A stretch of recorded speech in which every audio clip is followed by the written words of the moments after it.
Bonjour à tous, ici Luna Rosa depuis Bruxelles.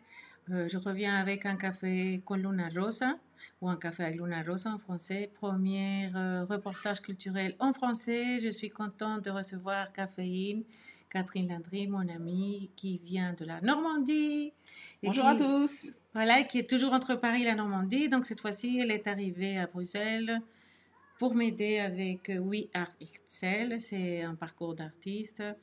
Donc voilà, et le but de ce reportage, c'est encourager les créateurs, entrepreneurs à persévérer. Et j'insiste toujours, ton atelier d'art peut devenir ton entreprise. Donc c'est vraiment une façon de montrer entre collègues. J'aime bien les interviewer parce que c'est montrer plus ou moins leur parcours, motiver les autres personnes par rapport à leur expérience. Alors bonjour Hey, Caféine. bonjour la communauté. Et merci d'être là. Et puis, Super. bah, si tu veux nous raconter un petit peu ton parcours. Oui, alors je suis artiste plasticienne et graphiste, donc je gagne ma vie plutôt en tant que graphiste. Mais je fais pas mal d'expos. Je fais pas mal d'expos sur Paris et sur la France. Et j'ai eu l'occasion dans l'une de ces expos de te rencontrer avec Mélissa. Enfin, on Oui, faisait. 2011, c'était les 5 continents C'est à ça, Paris. c'est ça. C'était une très très belle expo. Puis voilà, j'ai eu cette occasion. Et puis depuis, en fait, on essaie de rester en contact, de se motiver aussi Oui. beaucoup. Donc ça, c'est très important pour moi. Et en fait, j'adore le textile depuis toujours. Donc je peins aussi sur des tissus. Et en 2013, en même temps que je faisais mon travail de graphiste, je me suis dit, je veux faire quelque chose autour du textile et de le rendre un peu plus concret pour aller vers du produit. Donc j'ai fait une formation de designer textile. Donc je l'ai fait pendant 3 ans parallèlement au travail. À Paris. À Paris, oui. Ouais, ouais. Et j'habitais à Rouen, donc je faisais les allers-retours. Ben oui, tous les jours, je prenais le train. C'était une très très belle expérience. Belle découverte du métier, mais aussi de moi-même, de mes compétences. Au départ, je voulais faire qu'une année, c'était histoire de me remettre un peu dans le textile. Et puis ils m'ont dit, mais pourquoi est-ce que tu n'irais pas jusqu'au diplôme? Donc je suis allée jusqu'au diplôme. Donc je suis fière Quel courage. d'avoir ce diplôme. Ouais, Étudier toujours parce que tu sais, je dis toujours, il n'y a pas d'âge, il n'y a pas d'impossible. Non. On peut devenir tout possible si on croit vraiment parce que c'est notre passion qui C'est nous ça, guide. c'est ça, c'est ça. Et il faut Et continuer à oui. apprendre, en fait. On apprend tous les jours et ça, c'est une bonne source pour la création, en Oui. fait. J'étais en train de penser, tu sais, quand en 2012, j'ai fait 3 événements en même temps à Paris et deux à Monaco, Mhm. et tu as exposé à Monaco Femmes du Monde. Oui, Et c'était aussi très très belle expérience. oui, On a passé un très bon un très bon moment. moment, oui, Et oui, surtout, c'était tu commençais un petit peu ce mélange entre la peinture et le textile, et que exactement. tu mélangeais. Mm. Et je me souviens que c'était une exposition très, très aérienne, parce que tu avais fait J'avais fait une voilà, une installation installation sur du magnifique. tissu, Oui. sur des bandes de bois avec des cintres, quelque chose de très, très léger, très aérien. Et c'est ce que je recherche, je crois, dans le travail avec le textile. Et en même temps, c'est mélanger Mhm. les textures, mélanger les techniques. Donc, en fait, cette formation en design textile m'a permis de me mettre à la broderie. Je ne brodais pas vraiment, je connaissais quelques techniques. Et en fait, cette formation, j'ai fait mon mémoire, enfin le devoir de diplôme en fait, Oui. sur la broderie. La broderie, et, Ah, ok. j'ai commencé à broder sur des photos que je faisais des prises de vue que je faisais dans le train. Donc j'ai commencé comme ça. Et puis en fait, après, je me suis dit, mais oui, mais c'est ça qui m'intéresse, C'est le magnifique. rapport entre la photo, la peinture, le textile, la broderie. Et là, je continue à faire des toiles dans ce sens-là. C'est ce que je vois à chaque fois qu'on se rencontre, depuis qu'on s'est connus, j'ai vu l'évolution, mais à chaque fois c'est plus intéressant parce que ça devient très riche. Et je vois toujours, tu me surprends toujours parce qu'il y a toujours cette recherche Mhm. de s'exprimer, mais en même temps de combiner plusieurs éléments, et ça je trouve admirable. Oui, parce que j'aime l'expérimentation en fait. Oui, Donc j'essaye des choses. Parfois ça marche pas, mais j'aime, oui, voilà, rechercher, expérimenter différents types de travaux en fait. oui. Et ça me plaît beaucoup. Et actuellement alors? Actuellement, en fait, depuis le Covid, en fait, j'avais un projet Mhm. d'installation de fleurs textiles, fleurs et tout autour du végétal, mais tout en textile. Je devais faire ça, donc j'ai commencé en fait à faire le projet et puis c'est tombé à l'eau. avec le Covid, donc c'est reporté à l'année prochaine. Mais j'en ai quand même fabriqué un certain nombre. Et en fait, je me dis pourquoi pas les voir comment je peux les proposer en fait à des magasins. Donc je suis allée voir des fleuristes en fait à Rouen qui m'ont dit elles sont très jolies et elles m'en ont pris quelques-unes. Donc je me dis je continue comme ça à les proposer pour des vitrines, pour des installations. Et en fait j'en ai amené quelques-unes à Bruxelles pour voir avec Virginia. On a commencé en fait à les mettre en vitrine et on a eu quelques retours déjà, donc c'est super chouette. Les gens ils trouvent le travail intéressant, le travail assez délicat parce que c'est je travaille autour de l'éco-responsabilité, donc c'est du tissu recyclé que je teins parfois ou pas, que je plie, que je couds et je brode aussi à l'intérieur. Pour l'instant, j'en ai fait des broches, mais l'idée c'est que ça soit pour de l'habillement, pour de la décoration maison aussi. Donc, et le dessin des boîtes aussi, c'est une œuvre d'art. Oui, c'est vrai parce que c'est les fleurs, mais tu le voyais pas, mais c'est une œuvre d'art sur la boîte, donc ça vient la boîte avec cette fleur et c'est magnifique parce qu'en plus cette fleur tu peux. Moi, j'ai pensé, quand j'ai vu, tu peux mettre aussi, tu utiliser pour un chapeau. Oui, on peut le mettre en accessoire sur un sac, sur un chapeau. Sac, voilà. Oui, complètement. Ça laisse pas mal d'ouverture en fait sur ce genre de choses. Et ce que j'ai envie de faire aussi, de développer, c'est travailler l'art plastique et photographique. Et en fait, toujours faire ces mélanges.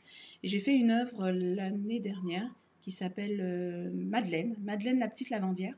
Et en fait, j'ai récupéré un grand drap de lin parce que j'ai une attirance particulière pour le drap. Et j'ai commencé à peindre dessus, à dessiner. Et donc, et c'était mettre en rapport en fait la temporalité.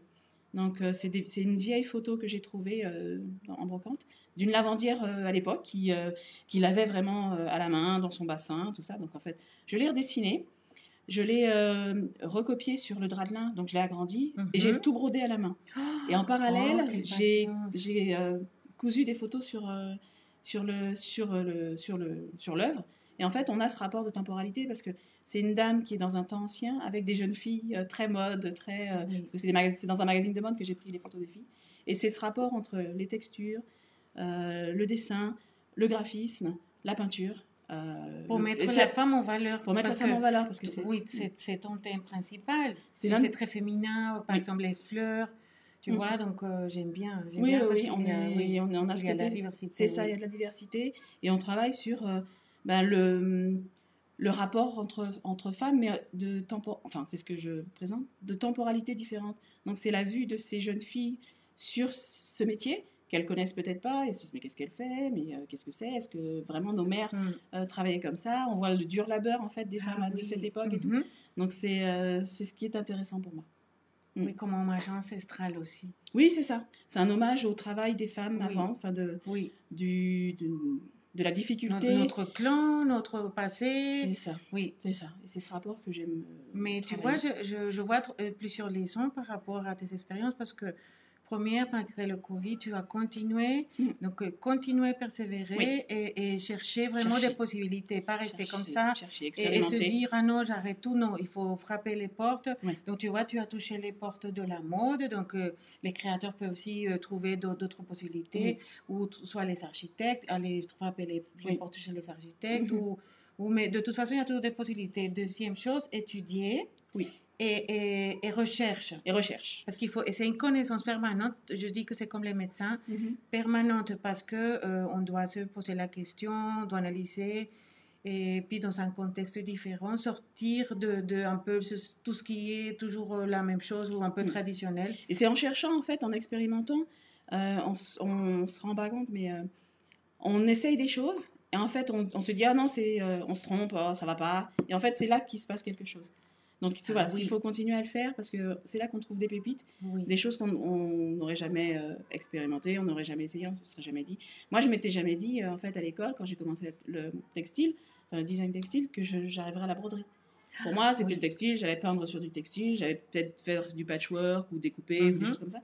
Mais la broderie est arrivée avec, en fait, ce qui est assez drôle, c'est que le voyage en train a amené au textile. Oui. Parce que le bruit, en fait, j'étais assez contemplative, j'étais dans des réflexions, des choses comme ça, donc j'avais le bruit du train, il y avait cette mécanique, et quand j'ai commencé à coudre à la machine à coudre, c'était ça, ce tempo, il y avait un tempo, il y avait une musicalité, sensorielle, visuelle, C'est tout ça qui s'était mis en route. L'observation, c'est pas seulement laisser passer des instants, mais non, vraiment l'observation, écouter. Absorber vraiment, oui, l'entourage. C'est ça. Et parce que écouter c'est par tous les sens. l'inspiration, oui. Écouter par tous les sens. Ne pas s'arrêter dans une seule technique. Non, il faut élargir vraiment cette gamme de possibilités parce que parfois on reste bloqué. Oui, c'est ça. Et quand je dis aux personnes que je couds le papier, ils sont tout étonnés. Je couds le papier sur le tissu. Et ils me disent, ah oui, tu fais ça, mais comment tu fais ça? Ben oui, il faut essayer. Évidemment, la machine, elle prend un coup. Hein. Mais j'ai plusieurs machines à coudre, donc il y en a pour le papier, il y en a pour le tissu. Donc j'essaye des choses. Quoi. Et puis regarde, je dois te dire et te remercier que tu sois là parce que durant le Covid, même avant, j'étais en train de réfléchir pour changer le projet parce qu'avant, c'était, tu le sais bien, Galerie Les Spirales. Mais je voulais donner un sens plus socioculturel, avoir comme un message derrière, mais c'est surtout, c'est-à-dire plus local parce que bon, il y a beaucoup d'artistes dans l'entourage, même juste à côté en France, l'Allemagne ou même l'Hollande, qu'on a tous besoin de laisser quelque chose comme une empreinte. Alors le projet devient professionnel, socioculturel. Et puis j'étais dans cette recherche de se dire, bon, comment passer un message, comment laisser quelque chose après chaque événement. Et c'est devenu Art et Design justement pour ça, parce qu'on peut mélanger les deux, la créativité, les unifier. Et puis, tu m'as dit, je viens. Alors, j'étais toute contente parce que, bon, mais on s'attendait à tout ça. Mais donc, c'est-à-dire que, vous voyez, si vous utilisez la créativité, on a fait, pendant ces 4 jours, plusieurs projets, 3 projets, hein.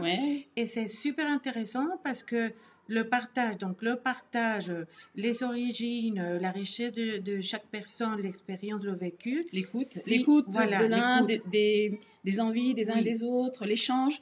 Ça nous a permis de... Oui, et ce respect, de voir...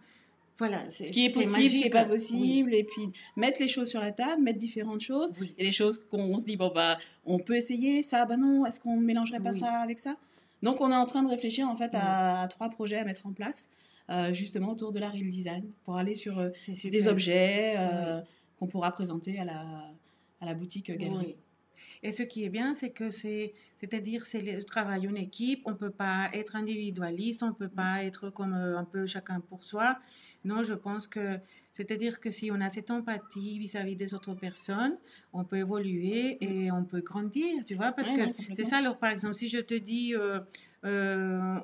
arbre, tu peux voir l'arbre d'une façon différente par rapport à l'endroit où tu as grandi, tes parents ou ta grand-mère qui t'a montré peut-être un livre. Et moi, pareil. Donc, chacun les sensations, la mémoire, en fait, c'est tout ça qui rentre en ligne. Mais si on met tout ça ensemble, ça donne des projets. Et moi, je cherche vraiment cette richesse. Donc, Caféine, merci. Merci beaucoup. Et puis, pour ce partage, pour les leçons, parce que j'apprends tous les jours, je suis devenue une éponge. Parce que j'aime bien avec chacun se partage, et puis tu vois, grâce à l'art, j'ai fait des belles amitiés. Tu vois, tu vois, moi c'est pareil en fait. Je suis venue à Bruxelles, j'étais un peu avec le Covid, bon, qu'est-ce que je fais, et je me suis dit, bon ben je vais aller voir Luna. Avec Luna on discute beaucoup, donc je peux échanger avec elle et me ressourcer, trouver une motivation et dans l'échange, voilà. Et c'est pour ça que on va monter des projets ensemble. Et là, je suis contente parce qu'on n'arrête pas d'écrire. Donc, écrivez, même si vous ne croyez pas que c'est faisable actuellement, vous écrivez comme un plan board, on va dire, et vous écrivez, vous développez le projet ou vos rêves ou tout ce que vous voulez, vos envies. Ou juste ce qui vous passe par la tête sur le moment. Et vous mettez une date, c'est l'espoir. Je dis toujours que l'art nous permet de continuer à rêver, à persévérer, à changer la société, parce que c'est grâce aux artistes aussi qu'on peut emmener la couleur, la réflexion, la conscience, l'épanouissement, voilà, et surtout en ce moment. Donc, persévérer, continuer, ne lâchez pas, et rien négatif, vous filtrez aussi, filtrez. Ça, c'est mon conseil top, dernier, filtrer, c'est-à-dire qu'il faut nourrir l'esprit et tout ce qu'on entend, mais le filtrer, parce que si on se laisse influencer par l'entourage, alors on laisse tomber nos rêves, notre art. Non, il faut s'accrocher, il faut persévérer. Il faut s'accrocher.